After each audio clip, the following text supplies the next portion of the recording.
United Airlines' inaugural flight from New York to Johannesburg has touched down, and the tourism minister and US envoys are there to welcome it. eNCA reporter Kylie Khumalo joins us once more from OR Tambo International. So, Kaya, big moment has happened. Tell us more. Well, that's right, Sally. Quite a very turning point for the aviation sector in South Africa, especially in as far as the international trips are concerned. We know for the longest time the sector has really been decimated by COVID-19, but the minister here is here with us. She witnessed everything with the flight arriving from New York. So by all accounts, Minister, it's quite a very important day. But what's your reaction in light of the arrival of the inaugural flight from the US? Look, it's very exciting, a bit emotional as well, because it has been a tough road. You'd know that we've been on the market, on the road, promoting domestic market and domestic tourism. Now seeing international market responding to our message over time that we've been saying to them, come to South Africa, it's safe to come to South Africa. So seeing airlines returning to South Africa, not those that have operated only, but the new one. I mean, United Airlines have never been in the shores of South Africa in terms of operating.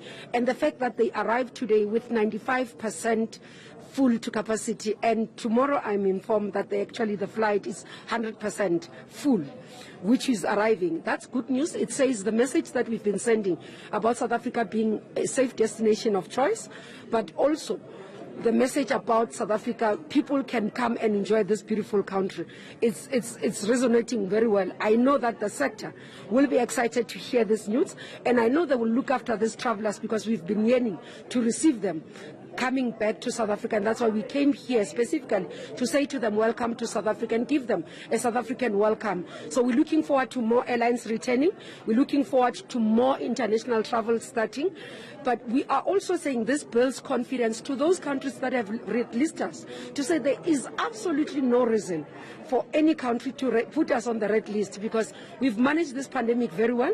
We actually, if you look at our numbers, you look at our mortality rate, you look at our recovery rate, it says it's positive. It's positive news, is good news in terms of the management and containment of the virus in the country. And Minister, obviously, undoubtedly, you've been yearning for this moment, but it's quite undeniable that currently we're seeing the cases rising, as it were. But what do you say to the sector? How do you allay the fears of those who are concerned? Look, to those South Africans who are saying, I know that some people will say, is it the right time? Look, we've now, over the year, more than a year now, of experience of how to manage the pandemic. We've put in place protocols in terms of ensuring that all of us can observe the health protocols. So if we continue to wear our mask, because it's a dual responsibility, we will do our part as government, but we expect South Africans as well to help us, because this will help save our economy. We looked at the statistics during the week, where statistician general and stats say, release statistics about employment.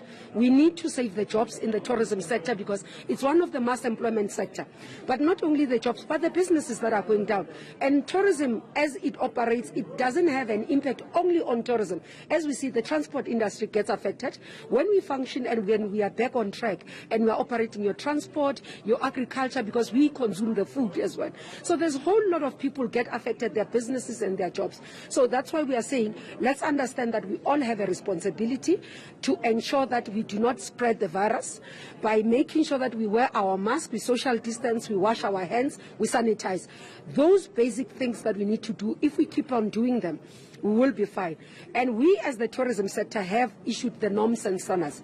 These are becoming normal things for us in the tourism sector to say we are going to abide by them. But because we are hungry for this business, we are hungry to see the travelers, we will definitely look after them very well. And just the impact, Minister, I mean, have we been able to quantify the losses for the sector? I mean, it's a very critical sector for the economy. No, we've been able to quantify, but I must say, if you look at the statistics in terms of the Easter weekend, we saw green shoots, which gave us confidence. I mean, I talk to businesses where they say we've seen our employees come back. We talk to businesses where they're saying 70% of my revenue that compared to actually 2019 has come back. But those will be the ones that are in the remote areas, your lodges, your game drives, but your big businesses in terms of your hotel chains in the urban cities are still battling because the conferencing is not yet back.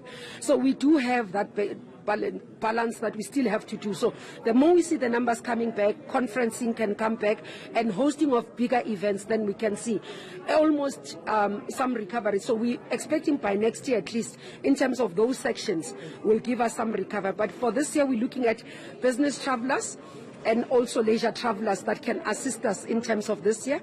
And we're targeting, that's why it's good news for us, because we're targeting towards the end of the year as well.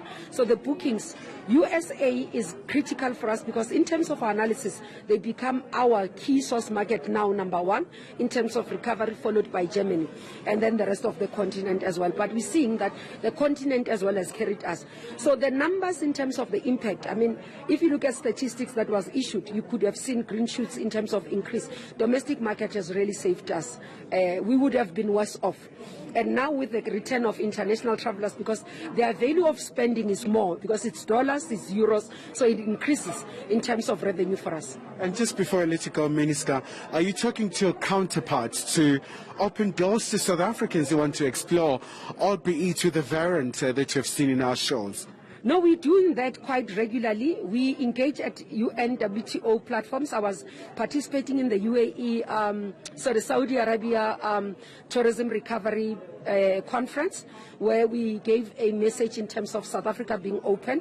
I will be in Namibia for the regional UN World Tourism Organization conference together with the Secretary General of the Tourism Organization there, together with other delegates, where we'll pass our message in terms of saying it's safe to come to South Africa and explain, because what we are picking up is that quite a number of people misunderstand what is happening in South Africa. So they just hear about the variant and they think that everybody is dying. So that's what we are trying to do. And this flight and the fact that United Airlines, together with the Americans who have come today, listened to our message and were able to hear the message, gives us confidence. There are airlines that have been operating, for example, like Qatar, has been carrying quite a number of, travelers coming to the country because we've worked with them in terms of webinars and marketing. So we're hoping that other airlines will come back. We do know that there are a lot of them also who are saying would want to start operating, such as Delta. There's a request from Delta to get engagements with us so that they can see if they can operate. But also not that, we're hoping that as well SAA will come back. In whatever form they come back, we're looking for it, because there are routes that have been serviced by SAA and that we need those routes up and running. All right, Minister, thank you so much indeed for your time. So, Sally, that's Tourism Minister here in South Africa, Maboloko Kubane, really quite optimistic about the prospects for the sector. But of course, they're not really out of the woods yet. It's still going to be a long time for them to recover. And earlier on, we spoke to the passengers. They were quite delighted to finally land in South Africa using a very inaugural flight from United Airlines. Thank you so much, Kylie Kumalo. And yes, you're right. The industry is certainly not out of the woods yet, but it is nonetheless lovely to see that buzz at the airport in Kempton Park. So thank you so much for bringing us that story. That's our reporter, Kylie Kumalo there.